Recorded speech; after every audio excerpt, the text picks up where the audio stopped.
my brother. All right, so Dana, Good we're to having see a great to see you. Dana White joins us right now, having an amazing time. So this is hour number 3. I write down a couple of hours talking about the fight, talking about Vegas. It is good to be out. Thanks for having me. UFC President Dana White also promoting the Saturday mega fight between Canelo Álvarez and Terence Crawford. Dude, big week, big week. How you feeling? Awesome, man. We have UFC Noche the same night in San Antonio. Sold out there. Silva versus Lopez. Incredible fight, too. And the way that we time this thing out, you can watch the UFC fight, and then as the prelims start for the boxing match, which you should watch, I'm promoting this fight, so you know the first fight of the night will be worth seeing all the way up until the main event. And you can tell me you've never done this. Everybody in the room and everybody listening and watching, you've watched 2 college football games at the same time, 2 NFL games at the same time. That's what you're going to want to do. As a combat sports fan, this is going to be one of the greatest Saturday nights of your life. What I'm hearing is you do not need to choose between the two. Why not do both? The answer you should can be do yes. both, and you should do both. The answer should be yes. Yeah, if you're staying home on Saturday night already, let me tell you this. If you're a boxing fan and you never watched a lot of UFC, you've seen some, this UFC fight, UFC Noche, you want to see this fight.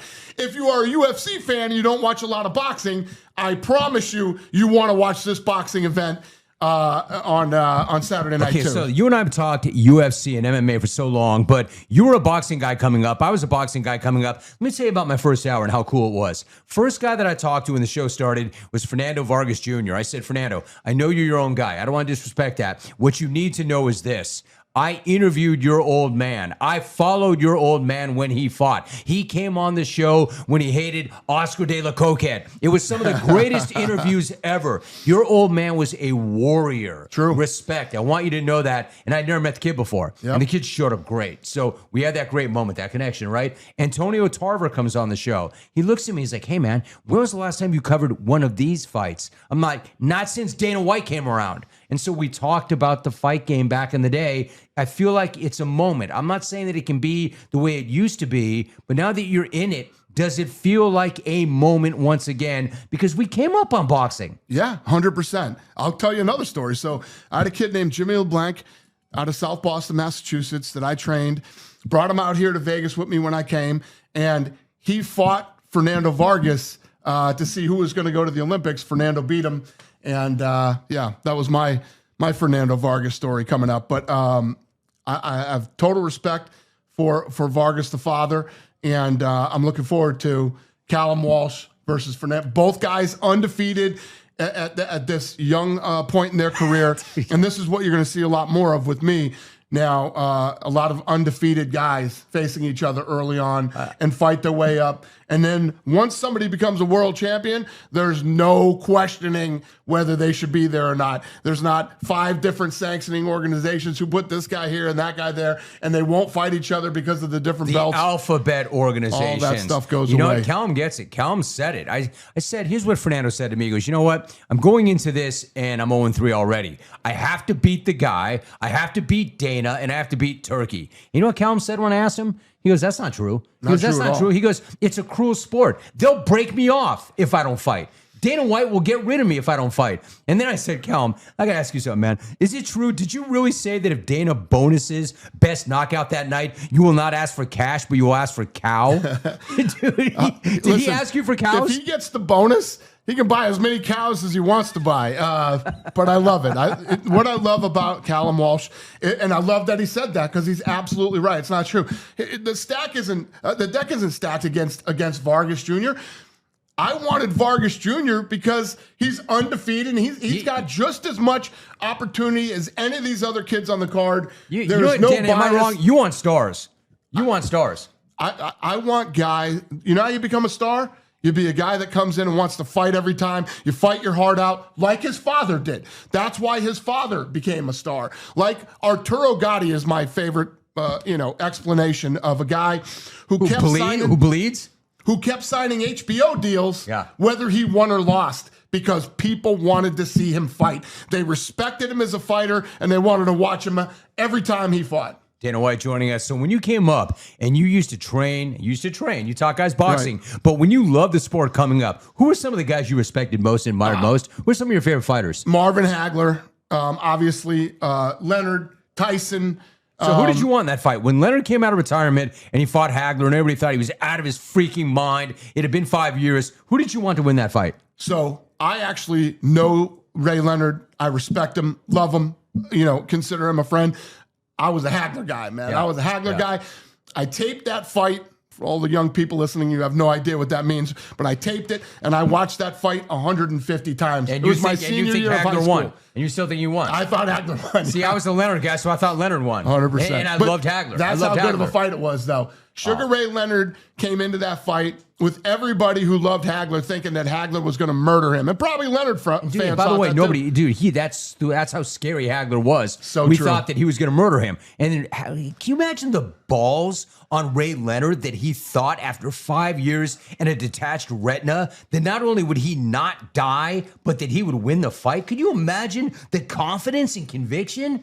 everything that you just said is the reason why boxing was as big as it was back then. 100%. And the reason that it's even able to exist today is because of all those guys that laid the groundwork for these kids that are fighting today. And that's what I'm hoping to bring back. I'm not arrogant or cocky when I say this. My guy, Eddie Hearn, whom I love, and I respect him. And I saw him today. He's out there talking smack. He's like, I look forward to, Dana's wrong. He can't do this. And what's he doing that's different? Everybody's doing the same thing. And I look forward to competing against him to show that I'm the best boxing promoter in the world. I love this stuff. So you love that. But your response to that was what? I look forward to it too, Eddie. I can't wait. Dana White's joining us right now. So what about the fight itself? Canelo and Crawford. Hey, man, a couple of transcendent fighters, generational fighters. Styles make fights. Crawford's got to come all the way up. Can he carry that weight? Can he do damage? That's what we're going to find out. I love the fact that this guy who's undefeated, who could just stay in his lane, handpick fights, have a very successful career and go down as one of the greats in his division, or the greatest in his division. He's going to jump up 2 weight classes to take on the absolute monster that is Canelo Alvarez. This is the type of stuff that fight fans live for. I mean, and it's free on Netflix. And if you don't have Netflix, you should have Netflix anyway. So sign up for it now. Why do you not have Netflix? Dana, how about a Netflix? How about a Netflix deal? What does that mean to the sport, the fan, to you, to everybody else? Yeah, it's incredible because first of all, it's not expensive to tune in and watch the fight. Both fights on Saturday are not expensive to tune in and watch, and it's global. So I used to love this idea. And it was a fantasy at one time. Now it's a reality where people from all over the world can tune in at the same time on the same channel and watch the same fight. It's going to happen this Saturday night. One more thing about that matchup. Is size going to determine the outcome? Yeah, well, here's the thing. More than size, it's about Crawford put on this weight. How does he carry the weight? How does he feel? I mean, I don't know if you've seen the pictures of him. Yes, I have. He is ripped to shreds, jacked. And when you talk to Crawford, he's a really nice guy, whatever. This dude's mean. He's a mean guy. He's from the mean streets of Omaha, dude. 100%. He's a mean guy. He's an incredibly talented fighter.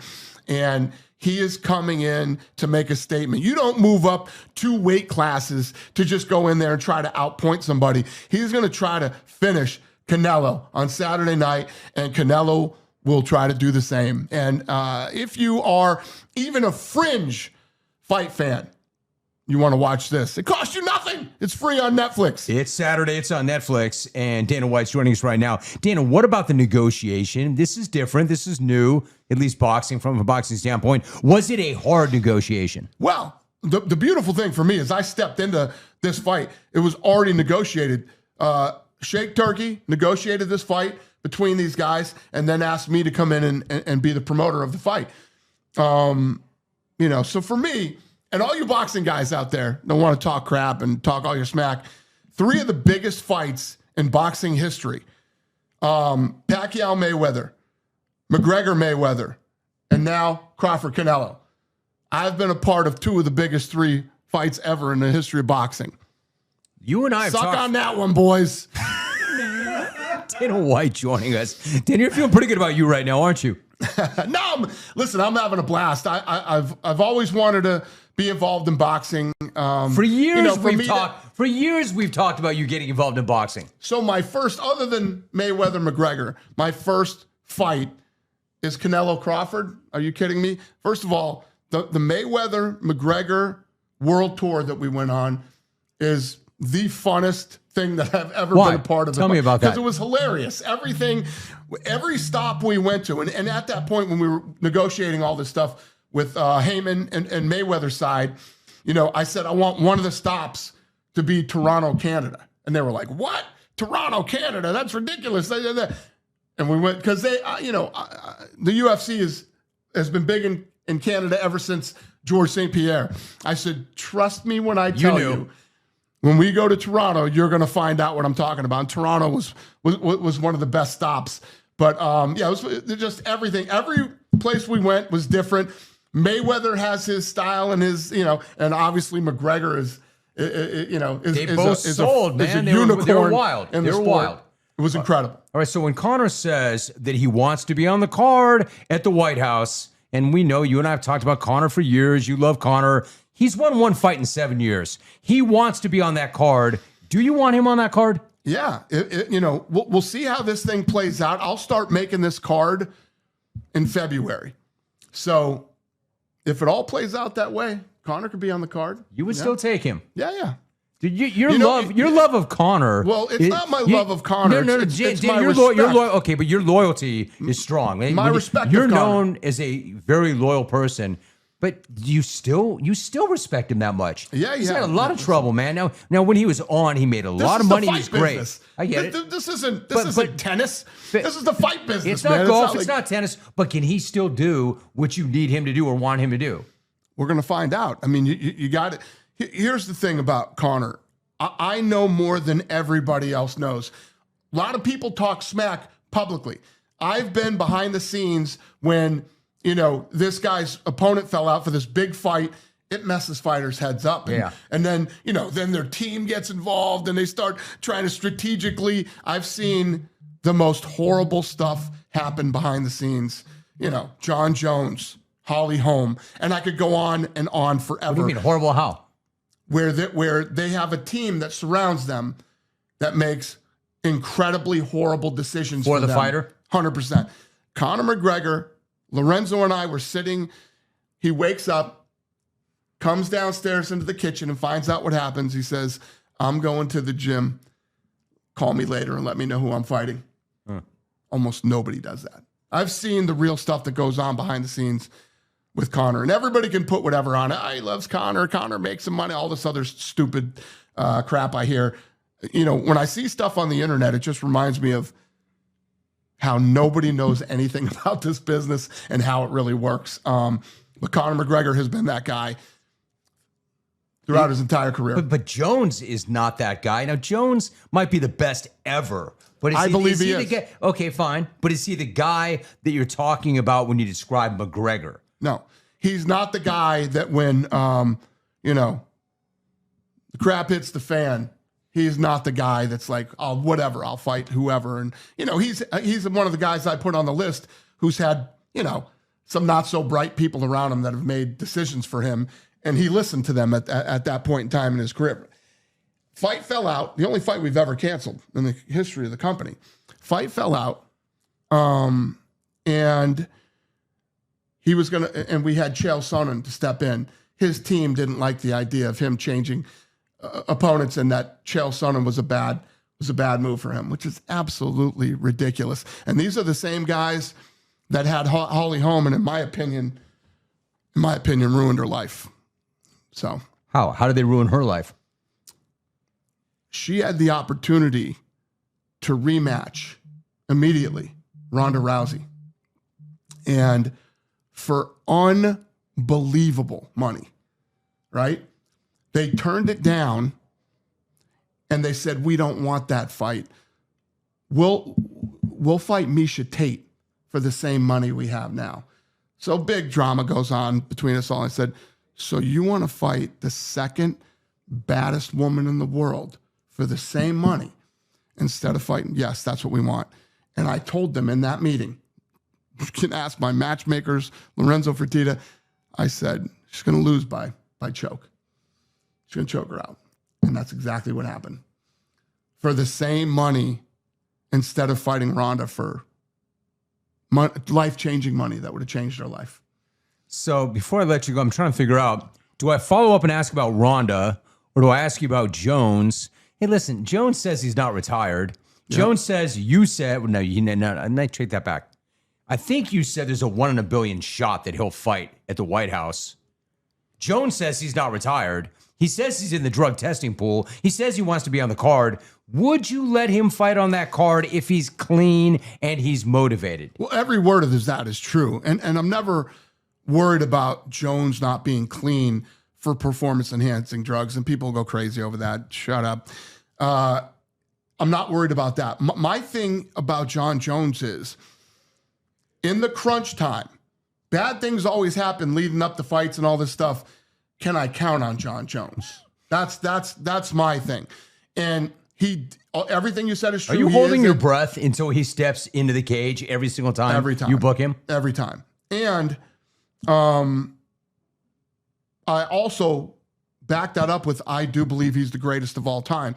And I also say, when you deal with the greats like him, whether it's him, Anderson Silva, the list goes on and on. It's almost like these guys are, they're artists of a sort. And anytime you deal with artists, they're nutty different, stuff man. happens. They're different, right? Nutty stuff happens. It's part of the business. It's part of the, but I like consistency. I like guys that when it's, who do you want to be in a foxhole with? Right. Those are my kind of guys. You know who will stay and fight, and you know who will run. I know them all, from top to bottom. Dana men White and women. UFC president, promoter of Saturday's mega fight, Canelo Álvarez and Terence Crawford. Dana, my brother, huge week. Thanks for making time. It's great to be back in Vegas and really good to see you, man. Always a pleasure, my friend. Appreciate you. You All too. right. Dana White, big week. Man, I'm telling you, Dana White joining us on set